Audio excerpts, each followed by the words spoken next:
Di balik kilau lampu kota ke kota, dan deru kapal tanker yang terus melintas di laut utama dunia, terdapat sebuah sistem finansial yang selama puluhan tahun tak banyak dilihat secara terbuka.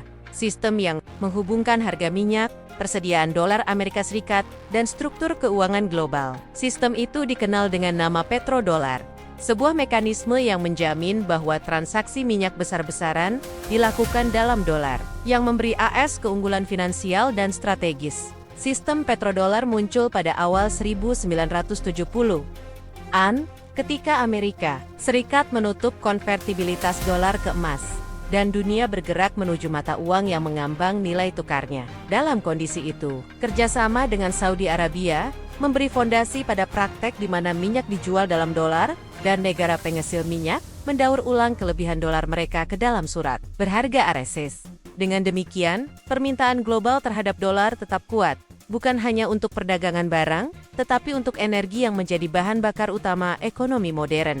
Namun kini, di sepanjang garis pantai dari Timur Tengah hingga Asia, perubahan mulai muncul. Di sebuah sudut dunia, blok negara-negara yang tergabung dalam BRICS mulai menjajaki alternatif pembayaran dan mata uang dalam transaksi energi dan perdagangan internasional. Di sisi lain, beberapa negara penghasil minyak di Timur Tengah yang selama ini menjadi penopang sistem petrodolar, tampak mempertimbangkan diversifikasi mata uang dan instrumen keuangan mereka. Apa makna perubahan ini bagi dunia? Jika petrodolar memang mulai tergerus, maka tidak hanya pasar minyak yang akan berguncang, tetapi fondasi sistem keuangan global yang bergantung pada aliran dolar juga akan menghadapi tantangan besar. Dengan kata lain, bukan hanya tentang minyak, tetapi tentang bagaimana dunia menyimpan, mengalirkan, dan menggunakan kekayaan serta mata uangnya. Sistem petrodolar memberi AS keunggulan strategis, kemampuan untuk meminjam dengan murah, menggunakan dolar sebagai alat geopolitik, dan melakukan sanksi finansial yang luas. Ketika negara-negara mulai mempertanyakan sistem tersebut, maka posisi AS sebagai pusat keuangan global turut diuji. Sebuah artikel dari Atlantic Council menyebut bahwa meskipun akhir petrodolar belum tiba, gambaran perubahan mulai terlihat seiring pengurangan ketergantungan beberapa negara terhadap dolar. Di tengah perubahan ini, Indonesia pun tidak bisa mengabaikannya. Negara dengan ketergantungan impor energi, perdagangan global, dan cadangan devisa yang sebagian besar dalam dolar, berada dalam posisi yang harus membaca arah gelombang perubahan keuangan global. Jika sistem petrodolar mulai kehilangan pijakannya, maka kebijakan moneter, nilai tukar, dan kondisi ekonomi domestik akan ikut tersentuh. Untuk memahami skala perubahan, kita lihat beberapa tanda nyata. Di satu sisi, China telah memperkenalkan konsep petroyuan, transaksi minyak yang dibayar dalam yuan, bukan dolar. Sebuah artikel pada awal 2025 mencatat bahwa langkah-langkah menuju diversifikasi dari dolar semakin nyata, meskipun yuan belum menggantikan dolar secara penuh. Di sisi lain, blok BRICS dalam pertemuan puncaknya mengangkat gagasan sistem pembayaran alternatif yang bisa memintas infrastruktur keuangan tradisional barat seperti SWIFT. Selama ini, petrodolar memberikan stabilitas tertentu bagi negara penghasil minyak. Mereka menerima dolar, menyimpan, atau menginvestasikannya ke dalam aset Amerika Serikat, dan mendapat likuiditas yang diterima secara global. Namun ketika diplomasi berubah, sanksi menjadi alat yang sering digunakan, dan keinginan untuk memiliki otonomi finansial makin kuat, maka pertimbangan untuk melepas dolar pun muncul. Artikel, Middle East Power Shift, BRICS Taking Down US Influence, mengulas bagaimana negara Timur Tengah mulai berubah strategi dengan menjalin hubungan ekonomi lebih luas dan mempertimbangkan transaksi non-dolar. Tentu, proses ini bukan hal sekejap. Ada hambatan struktural besar.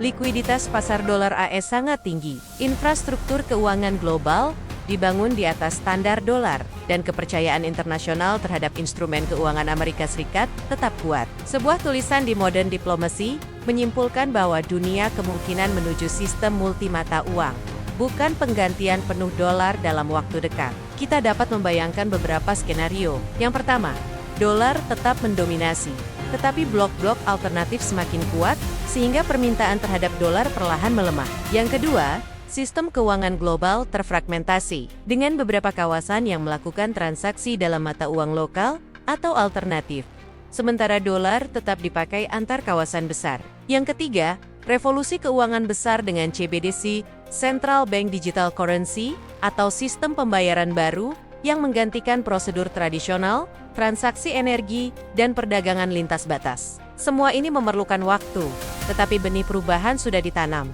Bagi Indonesia sebagai negara berkembang dengan ekonomi terbuka, dampaknya bisa sangat nyata. Jika transaksi minyak dan komoditas global mulai dipraktikkan dalam mata uang selain dolar, maka permintaan untuk dolar sebagai mata uang cadangan bisa menurun.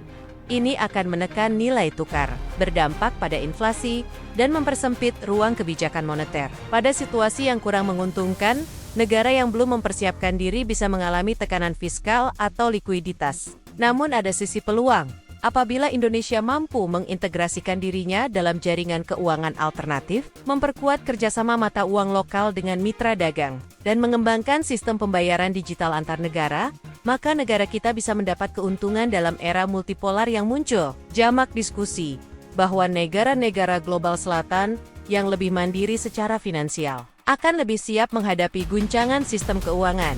Meski demikian, penggoyahan petrodolar bukan berarti dunia langsung hancur atau kegelapan ekonomi melanda. Penghapusan sistem yang sebelum ini sangat mapan akan berjalan secara bertahap, seringkali disertai transisi hati-hati. Artikel di MarketWatch menegaskan bahwa laporan kematian petrodolar yang viral beberapa waktu lalu adalah berita yang dilebih-lebihkan. Sistem masih bertahan, meskipun tekanan sudah muncul. Dalam kerangka historis, evolusi sistem keuangan global seperti ini telah terjadi sebelumnya. Ketika standar emas diganti, atau ketika mata uang dominan beralih, kini kita berada dalam fase di mana dominasi yang muncul di abad ke-20 mulai diuji oleh realitas. Abad ke-21, eskalasi geopolitik, teknologi digitalisasi keuangan, dan keinginan negara-negara untuk mempertahankan kemandirian moneternya. Kita harus memahami bahwa sistem petrodolar adalah satu komponen dari struktur yang lebih besar. Perdagangan komoditas, aliran modal internasional, dan instrumen keuangan global. Ketika satu aspek bergerak, misalnya transaksi minyak tidak lagi bergantung penuh pada dolar, maka dampaknya akan dirasakan di banyak titik, dari kebijakan devisa hingga stabilitas ekonomi nasional. Dunia kemungkinan akan memasuki era di mana mata uang global utama bukan hanya satu, melainkan beberapa, yang saling melengkapi. Dalam era tersebut, transaksi energi bisa dilakukan dalam yuan, rupiah, rial Brasil, atau bahkan mata uang digital yang ditetapkan bersama. Negara-negara yang cepat menyesuaikan diri akan memiliki keunggulan strategis. Mereka tidak hanya mengikuti arus, tetapi menjadi bagian dari arus. Untuk penonton di Indonesia yang ingin memahami arus besar ini, ingat bahwa kekuatan finansial global bukan hanya soal bank dan mata uang besar, melainkan bagaimana negara Anda bisa menjaga nilai tukar, mengelola cadangan devisa, dan beradaptasi dengan pilihan pembayaran global yang berubah. Di dunia yang semakin terhubung, namun juga semakin terpecah, kemandirian finansial menjadi bentuk pertahanan baru. Sebagai penutup, sistem petrodolar mungkin belum sepenuhnya runtuh, tetapi sudah ada goyah-goyah. BRICS dan negara penghasil energi di Timur Tengah semakin aktif mengeksplorasi alternatif, dan inilah bagian dari gelombang perubahan global yang tidak boleh diabaikan.